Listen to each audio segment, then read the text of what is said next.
You ask Tiger to solve.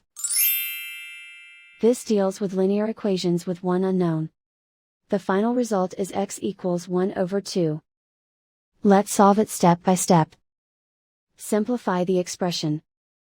Group like terms. Simplify the arithmetic. Expand the parentheses. Multiply the coefficients. Simplify the arithmetic. Group all constants on the right side of the equation. Add 3 to both sides. Simplify the arithmetic.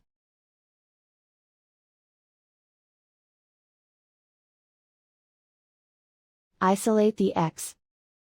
Divide both sides by 6.